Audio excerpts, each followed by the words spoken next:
This is as close as I can go. Let's see if that works.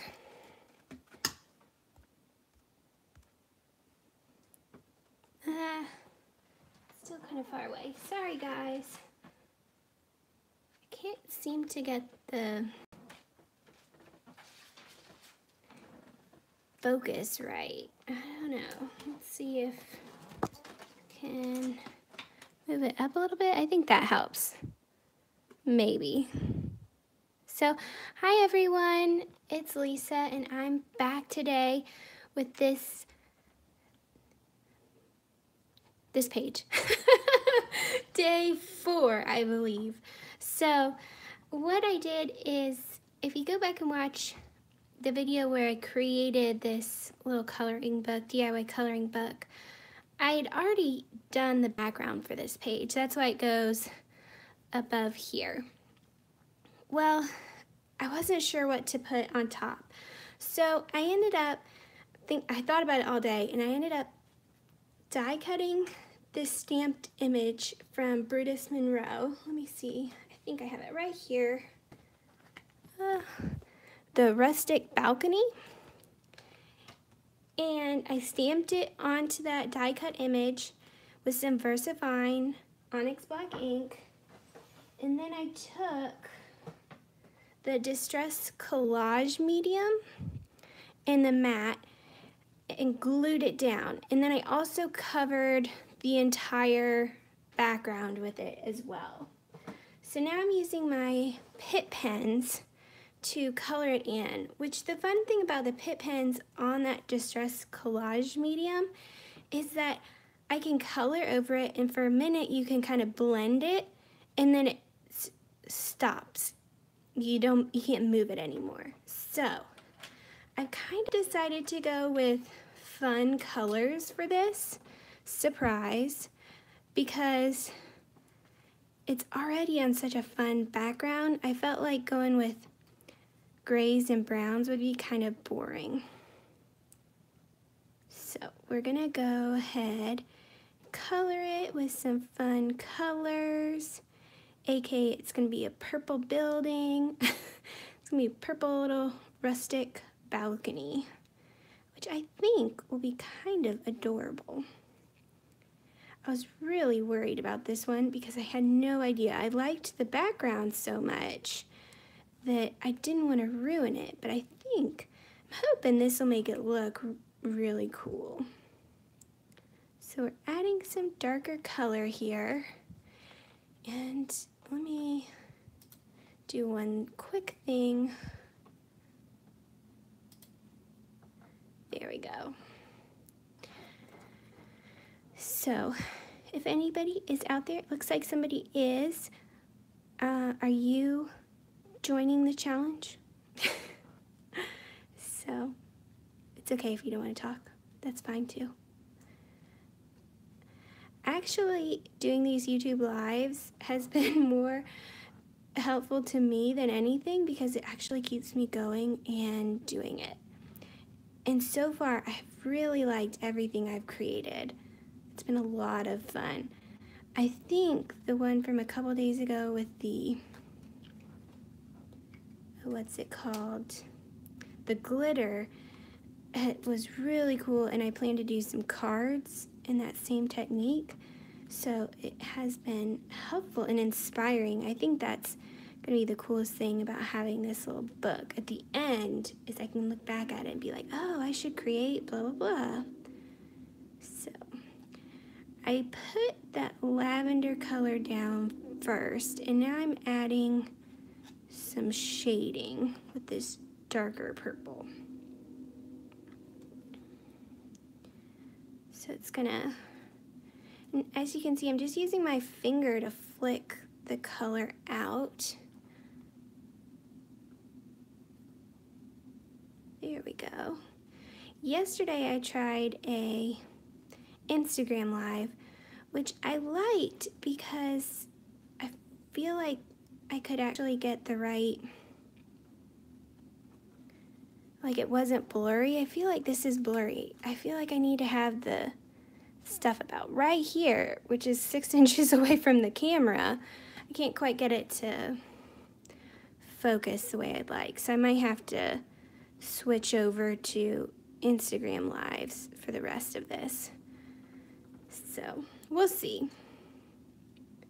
Anyway, this kind of coloring is so easy. I really like that. I haven't used my Pitt pens in a while because I got my Copic markers and I love those, but I forgot how much I liked using these as well. They're just so fun and easy and forgiving. So there we go. That's looking pretty cool. I like it. Let's use maybe some gray here. We have a lot of colors going on. Might want to have a little restful area. Visually restful.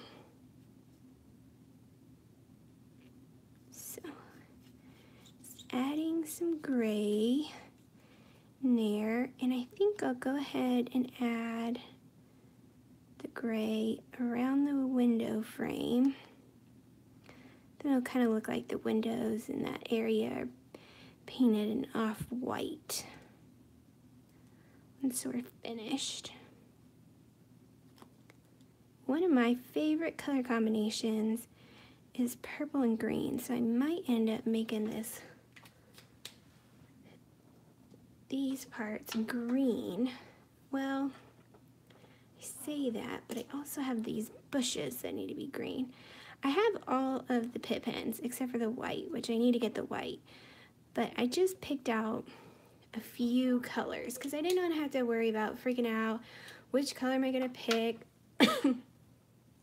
So I just picked a couple, and I only have these two greens, but they're far enough apart that I don't think it's going to look like I have vivid green drapes. So this is looking good. And then I can make the inside, I'm thinking either blue or coral.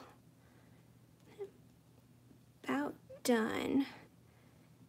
May add a little bit of shading outside of the stamped image. Really, for this image, since it has so much detail and shading as part of this stamp, I don't want to overdo it on the stamped image. So let's see. Maybe this coral color.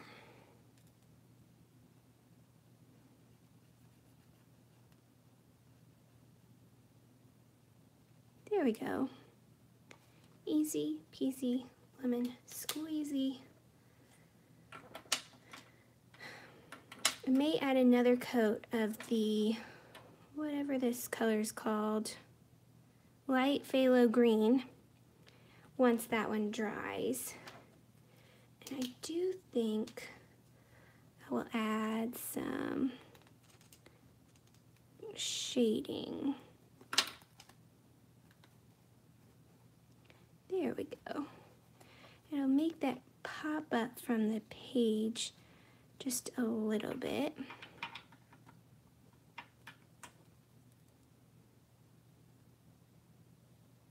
Oops. The thing that's really fun about this is if you make a mistake, you can quickly correct it. You can't just leave it there and then correct it, but you can quickly correct it. So, here we go. Getting close to being done. I have a stencil that adds some stone look that I may get out and add a little bit around the background. But I think I'm almost done.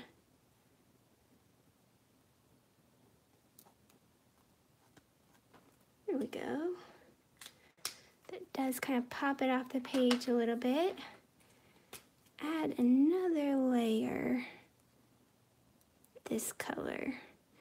Since the first layer is dried, I can go back in, add a second layer, because this ink is a little bit translucent, so you can actually build up the layers of color.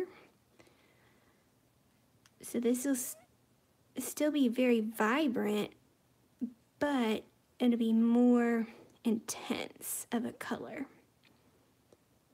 rather than getting darker and less intense. Ooh, that's looking good. So I think I'll stop it there. I'm going to add a little bit of stone detailing in the background, and I might add just a bit of darker shading on the gray areas. But I'll post the end picture over on Instagram, and thanks for joining me. Have a wonderful day.